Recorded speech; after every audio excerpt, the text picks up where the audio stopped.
For those who are not in the Hollywood world, what is wrong with her taking over the film? I've never seen it before in my 30-plus year career in Hollywood.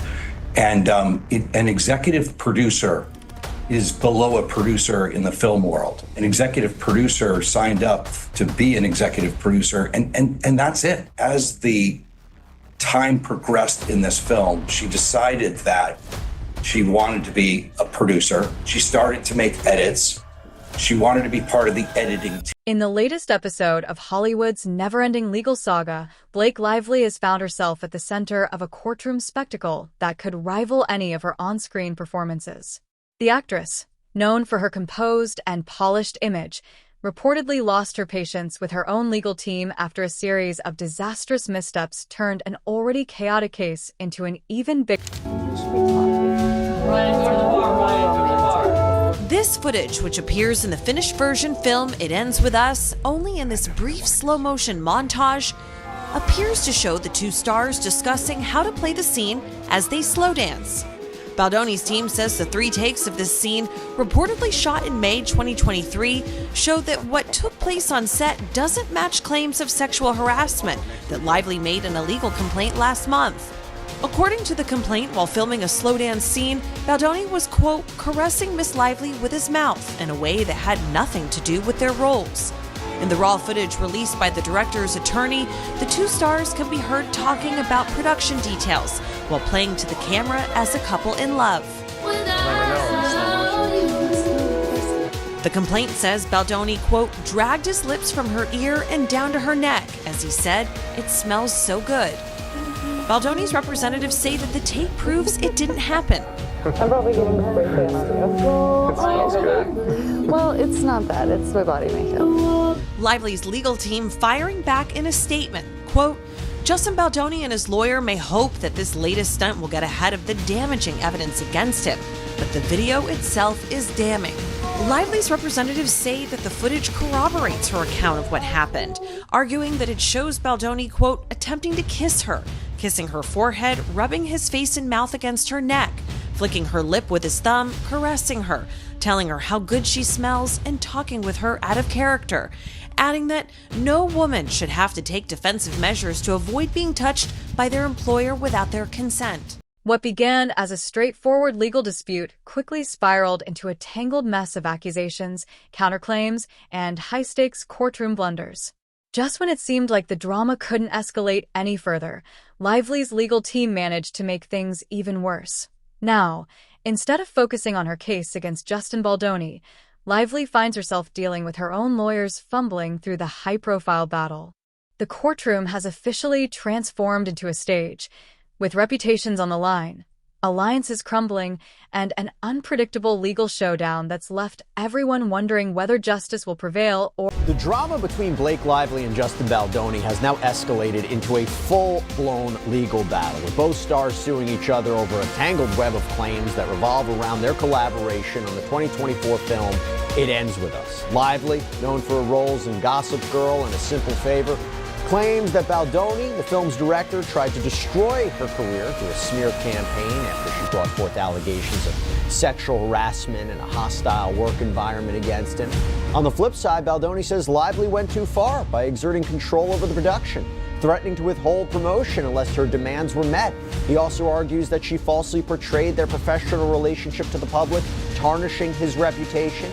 And while Lively is suing Baldoni for sexual harassment, retaliation, and false slight invasion of privacy, among other claims, Baldoni is countering with a defamation and civil extortion lawsuit, claiming that Lively not only made false allegations against him, but weaponized them to force him into complying with her demands. The legal battle between Blake Lively and Justin Baldoni has all the makings of a Hollywood blockbuster: serious accusations, fierce denials, and a supporting cast that only seems to make things messier. But lately, the real stars of this fiasco have been Lively's own lawyers, whose constant missteps have turned the entire case into... Moments ago, the judge overseeing their federal case in New York, Judge Lyman, ruled on the former B-list actress's request for an additional layer of protection. The unliftable Blake was not happy with the standard protective order in the case. She wanted an attorney's eyes only designation. And the judge has granted that. Congrats to Taylor Swift. Of the judge's ruling, a spokesperson for Delulu says, quote, "Today, the court rejected the Wayfarer party's objections and entered the protections needed to ensure the free flow of discovery material without any risk of witness intimidation or harm to any individual's security. With this order in place, Ms. Lively will move forward in the discovery process to obtain even more of the evidence that will prove her claims in court." It all started when Lively accused Baldoni of serious misconduct during the filming of It Ends With Us, claiming the set was a toxic environment filled with inappropriate behavior no actor should have to endure. But Baldoni didn't just deny the allegations. He fought back with a $400 million defamation lawsuit, dragging Lively's husband, Ryan Reynolds, into the chaos as well. He accused them both of orchestrating a smear campaign to destroy his reputation, turning what could have been a straightforward legal dispute into a full-scale war. Blake Lively is accusing Justin Baldoni of sexual harassment, followed by an attempted PR takedown of her to cover his own ass from people finding out what he did to her. In an article titled, "We Can Bury Anyone," Blake Lively heroically shared her story, and the world was on her side because it looked like she was just trying to take down a predator in Hollywood. So Justin Baldoni and his ace lawyer launched an all-cylinder fire attack to clear his name, and he started by suing the New York Times, saying that article was just published because it was paid for by Ryan Reynolds, and it was a multi-layered scheme planned out by Blake and Ryan to take down Justin. And I think it's pretty common knowledge that the mainstream media will lie on behalf of their powerful friends or anyone who pays them off to say certain things. But this will be tough because the New York Times has never lost a lawsuit in their life, but doesn't just release some very piping hot information that seemingly proves that Blake and Ryan Reynolds were colluding with the New York Times for months. And here's where Lively's legal team really started dropping the ball. In an attempt to protect her privacy, they asked for a court order to keep certain documents, mainly her private messages with celebrity friends, out of the public eye. At first, it seemed like a win when the judge granted the request, but there was a catch. Anything used in the trial can still be made public, meaning those private conversations could still end up out in the open. So much for damage control. We plan to release every single text messages between the two of them. We want the truth to be out there. We want the documents to be out there. We want people to make their determination based on receipts. Justin Baldoni is firing back after Blake Lively filed a lawsuit against the actor, accusing him of unprofessional and sexually inappropriate behavior on the set of It Ends With Us. She also accused him of coordinating a smear campaign. Was there a coordinated smear campaign to bring down Blake Lively? 100% no. Baldoni is now suing the New York Times after the paper published a story about Lively's allegations. Do you plan to sue Blake Lively? Absolutely. You will? Yes. Baldoni claims that the text messages in Lively's lawsuit were taken out of context or excluded. The New York Times said in a statement that they stand by their reporting and plan to vigorously defend against the lawsuit. Lively said previously that she hopes her suit helps pull back the curtain on these sinister retaliatory tactics to harm people who speak up about misconduct. And then came the next disaster. Baldoni's lawyer, Brian Friedman, turned his focus to Lively's publicist, Leslie Sloan, accusing her of orchestrating the entire mess to protect Lively's image. According to him, Sloan wasn't just handling Lively's PR, she was actively working to paint Baldoni as the villain. Of course, Sloan's attorney fired back, calling the claims ridiculous and nothing more than a distraction from the real issue. But by this point, the case wasn't about what actually happened anymore. It had transformed into a full-blown battle. This was a sinister PR move. Blake Lively then moved 11 days later to file a lawsuit. So now she has filed a lawsuit, and I don't think she ever wanted to do this. I think she genuinely wanted this to be a PR move, and she wanted to leak it to the New York Times. She thought the public would take her side with no questions asked, and instead the public is saying, no, we have a few questions here. And Justin Baldoni is going all the way to the wall on this. His lawyer is already giving interviews explaining just how nasty her team has played this. The lawyer's name is Brian Friedman. He stopped by the Megyn Kelly show, and here's some of the things that he had to say. First, he says there used to never be a sexual claim. There never was a sexual claim until she went to that civil rights office. Take a listen.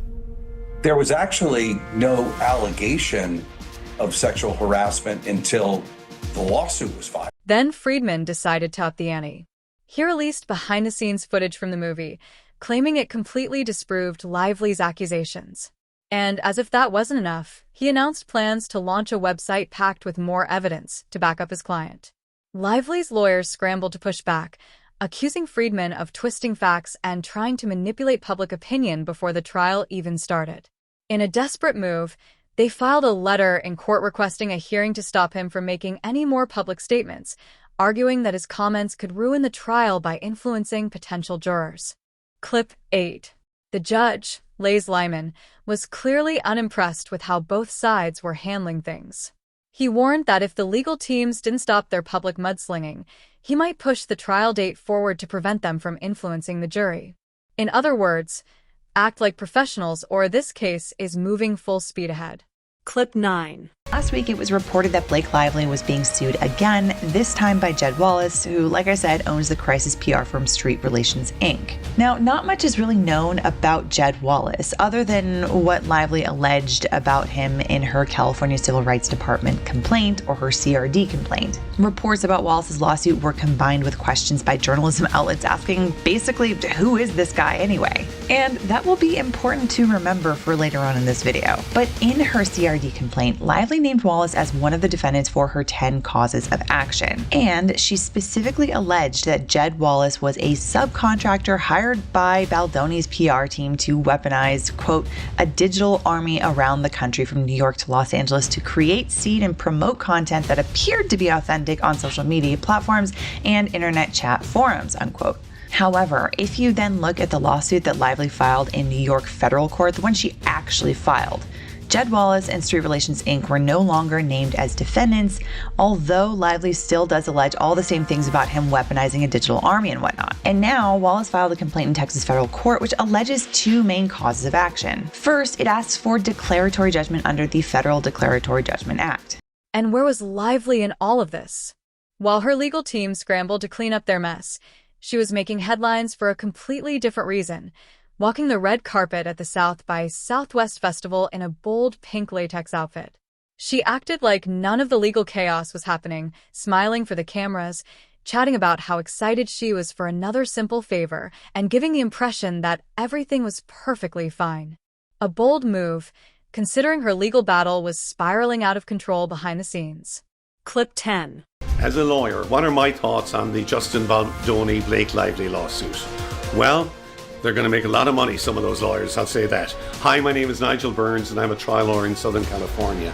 Well, it's early days for what is actually going to happen with these lawsuits.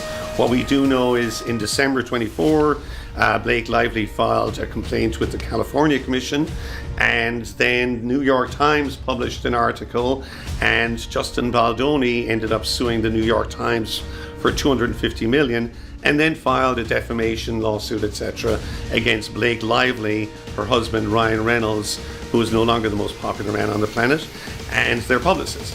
What I would say would be a strong case, just objectively from what I know, is the case against the New York Times, because it does appear that they published an article without verifying hardly any of it. And that's, maybe acceptable in the National Enquirer, etc. But on a, publication like the New York Times, that could very well be defamation. But the trial is going to be in March 2026. But things didn't stop there. Baldoni's lawyers decided to pull even more celebrities into the chaos. Hugh Jackman, a close friend of Lively and Reynolds, suddenly found himself dragged into the mess, with Baldoni's team wanting to question him. And then came the conspiracy theories. Baldoni's lawyers started digging into whether the Deadpool movie included a hidden jab at Baldoni, pointing to a character named Nice Pool and questioning if it was a subtle shot at their client. Yes, the case had now reached the point where people were analyzing for declaratory judgment if they feel that they're under threat of litigation by another party who may or may not try to sue and who may or may not try to maybe take advantage of that ambiguity somehow. So here, what Wallace is saying is Lively has accused the plaintiffs here of 10 different causes of action, and he would like a judge to actually look at the evidence and decide that no, Wallace and Street Relations Inc. aren't liable for any of this. So he's essentially affirmatively bringing bringing that lawsuit onto himself so that he can disprove it. And that's the first claim in a nutshell. The second claim is defamation. It basically says Lively falsely stated that Wallace and Street Relations Inc. engaged in 10 illegal acts under state and federal law, and that they're entitled to compensation as a result. So now, setting aside the declaratory judgment piece, I want to focus on the defamation part, because all of Lively's alleged defamatory statements, both in this lawsuit and in Baldoni's lawsuit against Lively, arise out of that CRD complaint. With all of this going on, it's clear this trial is only going to get more chaotic. The judge's warning was a rare moment of sanity in an otherwise ridiculous battle, but whether anyone actually listens is another story. At this point, it's not just about who's right or wrong anymore. It's about who can outmaneuver the other, both in the courtroom and in the court of public opinion. 2023 writer's strike, Baldoni started editing the footage that had already been shot. But that's when Lively apparently expressed a strong interest in accessing the raw and dailies. These are usually unshared with the cast, according to Baldoni. But Lively apparently also wanted to have a hand in the editing process, and a text from her appears to read, "Hey, would you mind giving me access to the dailies? I appreciate you may be too slammed right now to make this happen, but maybe someone else can facilitate?" And just to put a point on this, dailies are a critical point of the filmmaking process, the editing process. The actors don't typically get access to them. If they do, it's usually rare, requires special permission. But here, Lively allegedly repeatedly pushed for access to this, because it was evidenced by her follow-up text in July of 2023 that reads, "Please let me know who to reach out to get access to the full gallery of dailies. I'm so looking forward to seeing all that we have in the can." This request allegedly raised some concern among the film's crew. The producer and the CEO of Wayfarer Studios, Jamie Heath, are reportedly shown to be against granting Lively access to the dailies because the messages from the lawsuit reveal their apparent resistance to the idea. There's one that says, "I'd say no, but check her contract first." That's what one producer says. And then a response, supposedly from Heath, says, "It's an absolute no from me as well." This series of texts shows that while Lively seemed to be involved and invested in the production, she was also seen by some crew members as trying to maybe overstep professional boundaries, particularly when it comes to the editing process. Baldoni argues that Lively's attempts to control these aspects of the film, like the editing and the wardrobe choices, were part of a broader strategy to manipulate him and assert her power and dominance over this project. And this is where things get even more interesting. The courtroom battle continued to heat up as both sides refused to back down. Baldoni's legal team doubled down on their claims, insisting that Lively and her inner circle had orchestrated. It's really destroying Ryan Reynolds and Blake Lively's image, bro. What happened? It all revolves around like fake allegations towards Justin Baldoni, right? So Blake Lively's claiming that there were sexual assault allegations towards Justin Baldoni, and Justin's like, I have all the receipts, I have all the videos. So it's just a lot of drama. Do you think this is fake beef like Drake and Kendrick? No, because I think that for either one of them, it's just like detrimental to their career. You know what I mean? But it ends with us. I want to make this very clear. Ryan Reynolds, if you get past this clip of us talking about your relationship, just know, I don't care. I still love you, man. Oh, that's nice. I love your movies. I love everything you did. I actually hope things get so complicated and terrible for you guys that you guys break up and then I slide into Blake Lively's life. That's what I hope. Then came another major blunder from Lively's legal team. In a desperate attempt to prove their case, they presented a series of emails between Lively and her co-stars, but instead of strengthening their argument, the emails raised even more questions. Some of the messages seemed to contradict Lively's previous statements, giving Baldoni's lawyers even more ammunition.